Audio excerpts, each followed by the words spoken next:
各位朋友，大家好，歡迎嚟到秒懂新聞。今日我哋一齊嚟詳細回顧宏福苑5級火獨立委員會聽證會第14日，即係2026年4月17日星期五呢一日嘅完整過程。呢一日係第2輪聽證會嘅最後一日，當日親身作供嘅證人有2位，一位係地盤工人鍾潤新，另一位係大火時任法團第12屆管委會第2任主席徐滿金。至於大埔區議員黃碧嬌則冇親身到場，只係透過律師提交咗書面回覆。呢一日聽證會由委員會代表大律師李素媛同杜漢坤主導提問，追查細節極為嚴謹，每一個關鍵問題都直指工地安全管理漏洞、火災即時應對、物料選擇同授權票爭議，證人逐一詳細回答，過程巨細無遺，充分反映委員會對真相嘅追尋態度。聽證會一開始，先由地盤工人鍾潤新親身作供。委員會大律師李素媛一開頭就明確指出，鍾潤新有機會係最接近起火火源嘅棚架工人之一，希望透過佢嘅證供還原火災最初一刻嘅現場情況。李素媛隨即播放宏昌閣5樓棚架嘅閉路電視片段。片段顯示，下午大約2點40幾分至50幾分，有人突然大叫火燭，着火呀，快啲呀，救火呀，下面呀，邊個食煙？邊度有煙？你食煙就話，喂，邊個食煙辣咗啲嘢呀？等叫聲。李素媛直接追問鍾潤新，當時你聽到乜？睇到乜？第一時間點樣反應？鍾潤新清楚回答，佢當時身處宏昌閣4樓棚架，正在進行更換外牆紙皮石工作，聽到有人喊火燭，同時聞到一陣陣味，隨即見到下方有火光由下面燒上嚟。委員會繼續追問，你有冇試圖救火？用咗乜方法？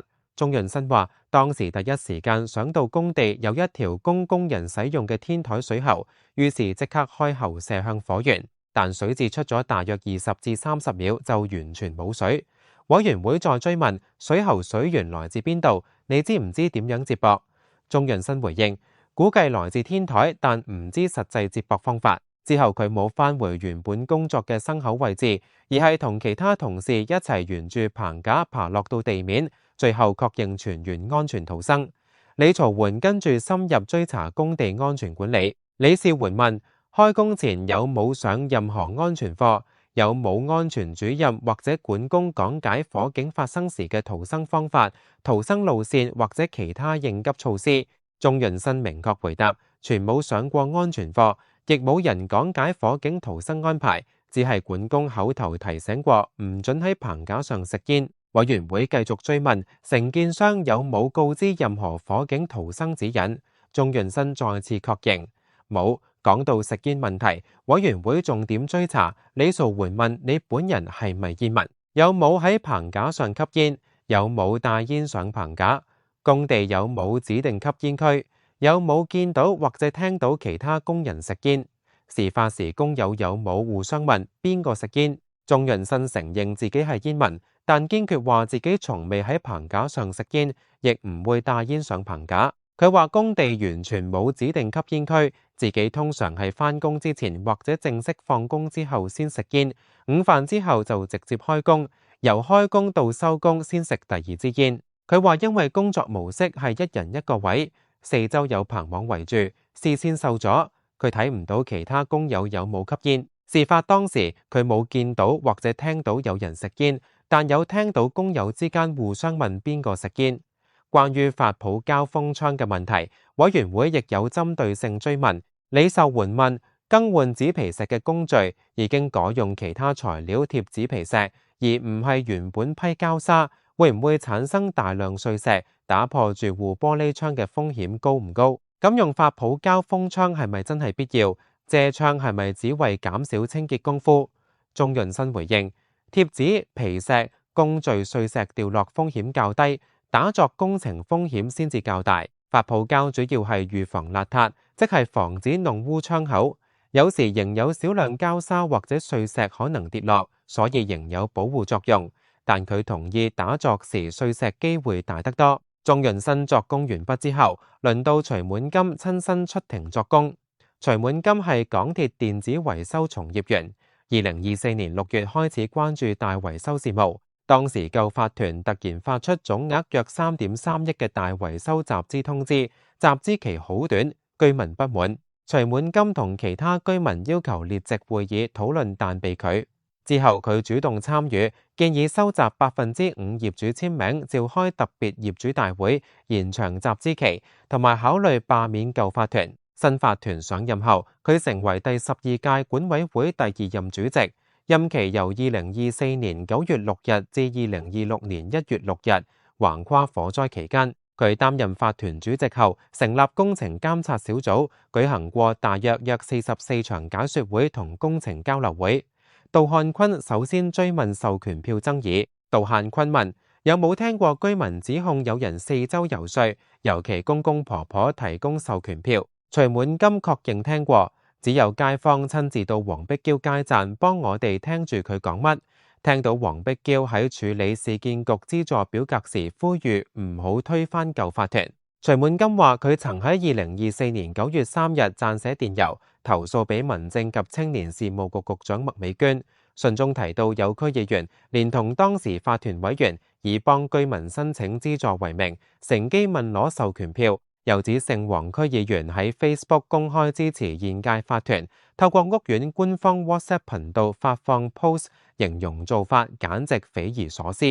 委員會隨即展示黃碧嬌嘅書面回覆，黃碧嬌透過律師提交，強烈否認部分指控，話喺2024年1月委任宏業為承建商嘅業主大會上，佢本人同辦事處冇協助收集或者代交任何授權票。派福袋換授權票絕非事實，但佢承認基於區議員身份同街坊嘅長期互信，曾2次收取授權票，每次約20多戶。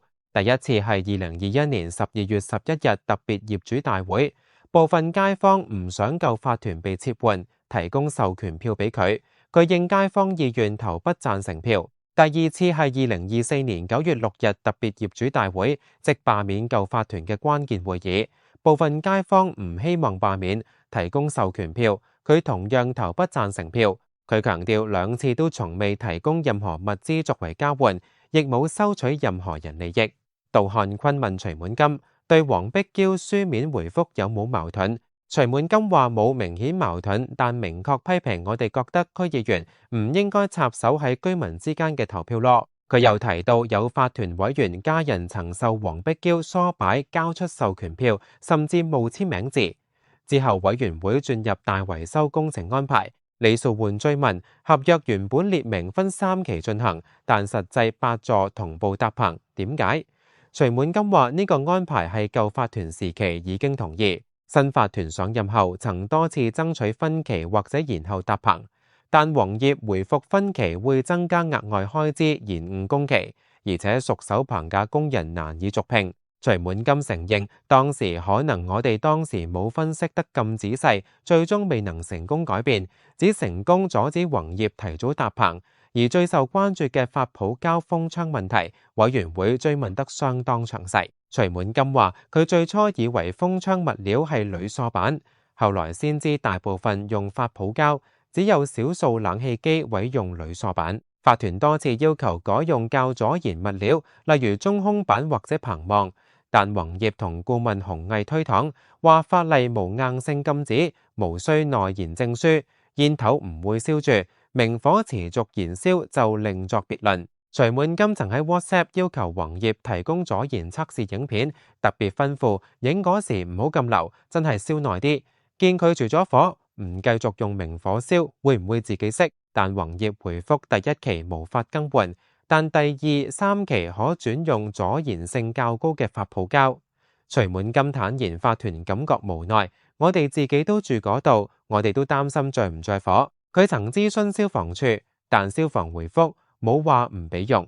另外，工地食煙問題，杜眼坤展示 WhatsApp 群組對話，追問法團點樣處理。徐滿金話新法團上任後，居民持續投訴工人喺棚架食煙，法團先用軟硬兼施，斥責工人，要求列入黑名單，要宏業老闆侯華健落場承諾，但效果不彰。之後出最後手段，就係 hold payment， 即暫停發放工程款項，要求宏業改善。宏業反而投訴法團拖糧，話做工程出糧準時，工人會勤力好多。法團反駁，因為你哋每一期都做得唔好。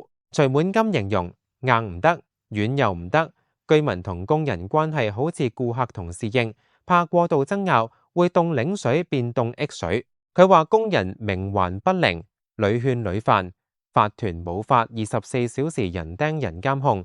徐滿金作工期間情緒激動，總結時多次哽咽落淚。佢話做法團真係太辛苦，有好多委屈，明知俾人話明知有鑊氣，但都繼續做。